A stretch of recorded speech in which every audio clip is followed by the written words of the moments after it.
मैं मनोज कुमार आप लोगों के बीच पुनः halo alkane and hello arenes का चैप्टर लेकर उपस्थित हूँ, जिसमें हम लोग फिर chemical properties of halo alkane पढ़ रहे हैं ना। उसमें कल हम लोग जो है यानी नाभिकीय प्रतिस्थापन जो है अभिक्रिया के कुछ ही जो है उदाहरण पढ़े थे, यानी नाभिकीय अभिक्रिया पढ़ रहे हैं उसमें ना, नाभिकीय प्रतिस्थापन अभिक्रिया। तो उसमें नाभिकीय प्रतिस्थापन में पहला उदाहरण हम आज पढ़ने जा रहे हैं। कल नाभिकीय प्रतिस्थापन अभिक्रिया के हम लोग डिफिनीशन पढ़े थे, आज एग्जाम्पल पढ़े हैं। हाइड्रोक्सिल समूह द्वारा प्रतिस्थापन, नाभिकीय प्रतिस्थापन में पहला हाइड्रोक्सिल समूह माने OH समूह द्वारा प्रतिस्थापन। देखिए तो OH समूह द्वारा जब प्रतिस्थापन होता है तो यहाँ देखिए क्या क्या, हाइड्रोक्सिल समूह द्वारा प्रतिस्थापन या अल्कोहल का निर्माण होता है। कह रहे जब अल्काइल हाइलाइड को जलीय KOH या सिल्वर हाइड्रोक्साइड AgOH के साथ उबालते हैं तो संगत अल्कोहल प्राप्त होता है। यानी संगत अल्कोहल का मतलब है कि यहाँ देखिए जब आप इथाइल ब्रोमाइड लीजिएगा तो इथाइल अल्कोहल प्राप्त होगा। अगर आप प्रोपाइल क्लोराइड लीजिएगा यानी प्रोपाइल अगर हाइलाइड लीजिएगा तो आपको प्रोपाइल अल्कोहल प्राप्त होगा। संगत अल्कोहल का अर्थ होता है, संगत का अर्थ होता है जो आप अल्काइल ग्रुप लीजिएगा उसी के समान आपको अल्कोहल प्राप्त होंगे। तो यहाँ इथाइल ब्रोमाइड लिया गया है और क्या प्राप्त हुआ है आपको, इथाइल अल्कोहल प्राप्त हुआ है। तो ये कह रहे हैं कि अल्कोहल के यानी कि क्या क्या हाइड्रोक्सिल समूह द्वारा जब क्या होता है अल्काइल हाइलाइड का प्रतिस्थापन होता है ना, यानी OH समूह द्वारा प्रतिस्थापन अल्काइल हाइलाइड में होता है तो अल्कोहल बनता है। नहीं तो OH समूह द्वारा यहाँ जलीय लिया जाता है। अगर जलीय यहाँ नहीं लीजिएगा, एक्वा मतलब जलीय होता है, अगर जलीय फार्मूले हैं माने ये अल्काइल हाइलाइड है, ये आपको क्या है जलीय KOH है तो अल्कोहल प्राप्त हुआ है। अब इसमें एक उदाहरण दिया गया है और दूसरा कह रहा है कि यहाँ अगर आप AgOH भी ले लेंगे तब भी आपको क्या होगा, आता अल्कोहल ही प्राप्त होगा। ठीक है, तो सिल्वर हाइड्रोक्साइड ले सकते हैं या सिल्वर पोटेशियम हाइड्रोक्साइड। तो इस स्थिति में आपको OH समूह द्वारा प्रतिस्थापन होगा तो आपको क्या प्राप्त होगा, आता अल्कोहल प्राप्त होगा। तो यहाँ जलीय के जगह आप अल्कोहलिक KOH लेंगे तो दूसरा प्रोडक्ट प्राप्त होगा। हम इसकी चर्चा करेंगे, आगे आएगा तो दोनों के एक साथ चर्चा कर देंगे। ठीक है, दूसरा हमारा जो है केमिकल प्रॉपर्टीज यानी नाभिकीय प्रतिस्थापन का उदाहरण जो है एल्कोक्सी समूह द्वारा प्रतिस्थापन।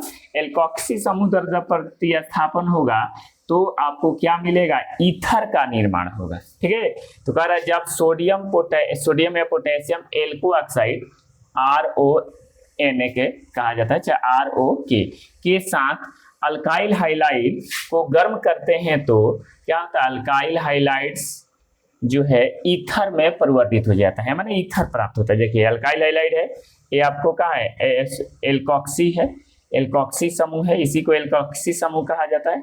ठीक है, एल्कोक्सी समूह मैंने सोडियम एल्को ऑक्साइड है, इसको क्या किए हैं अल्काइल हाइलाइड सोडियम एल्को ऑक्साइड को गर्म किए हैं तो ईथर प्राप्त हुआ है। ठीक है, उदाहरण के लिए हम लोग ले लिए इथाइल ब्रोमाइड को, इथाइल सोडियम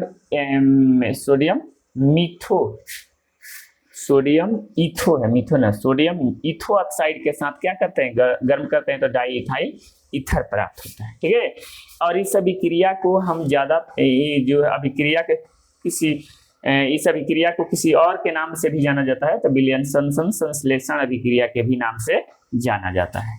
दूसरा ये 2024 में पूछा है, 2024 या 25 में ये पूछा है ऑब्जेक्टिव में कि जब शुष्क सिल्वर ऑक्साइड के साथ हेलो एल्केन की अभिक्रिया कराया जाता है तो क्या प्राप्त होता है। तो इस स्थिति में भी आपको ईथर ही प्राप्त होता है।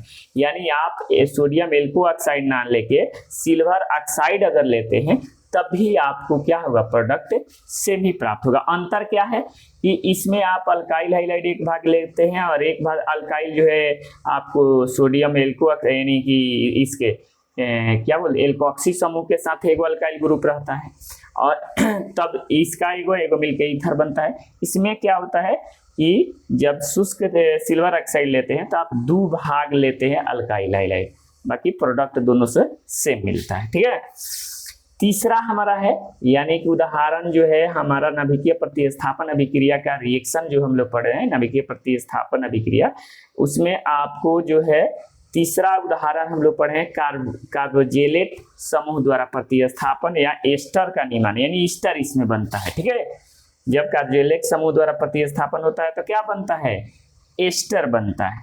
देखिए यहाँ आपको ये अल्काइल हाइलाइड है, ये आपको सिल्वर साल्ट, यानी यहाँ लिखा है जब अम्लों के सिल्वर लवण को, यही सिल्वर लवण है, सिल्वर है या लवण है, ठीक है, यानी जब अम्लों के सिल्वर लवण के साथ अल्काइल हाइलाइड को गर्म करते हैं तो आपको ईस्टर प्राप्त होता है। ये आपको रिएक्शन है, अल्काइल हाइलाइड है, ये सिल्वर साल्ट है, सिल्वर लवण है, तो ईस्टर प्राप्त हुआ है। ठीक है, तो ये आपको यहाँ एक इसका उदाहरण दिया गया है किस प्रकार से, तो इथाइल ब्रोमाइड लिया गया है और सिल्वर एसीटेट लिया गया है, नहीं सिल्वर लवण साल्ट लिया गया है और उसको गर्म किया गया है, तो यहाँ ईस्टर प्राप्त हुआ है। ठीक है, तो आज हम लोग जाने यानी कि नाभिकीय प्रतिस्थापन अभिक्रिया में 3 गो रिएक्शन हम लोग पढ़ लिए। इसके द्वारा हाइड्रोक्सिल समूह द्वारा प्रतिस्थापन अभिक्रिया, एल्कोक्सी समूह द्वारा प्रतिस्थापन अभिक्रिया और कार्बोजेलेट समूह द्वारा प्रतिस्थापन। हाइड्रोक्सिल समूह द्वारा प्रतिस्थापन अभिक्रिया में अगर अल्कोहल जलीय KOH लेते हैं तो आपको इसका अल्कोहल प्राप्त होता है। ठीक है, उसके बाद अगर एल्कोक्सी समूह द्वारा प्रतिस्थापन होता है तो ईथर प्राप्त होता है। अगर कार्बोजेलेट समूह द्वारा प्रतिस्थापन होता है कौची का, हाइड्रोजन का, तो आपको क्या मिलता है, तो इस स्थिति में ईस्टर प्राप्त होता है। इतना हम लोग जाने आज।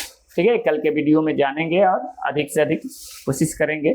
थोड़ा बोर्ड छोटा है इसलिए थोड़ा ही लिख पाते हैं हम लोग, नहीं तो आज के वीडियो में बस इतना ही।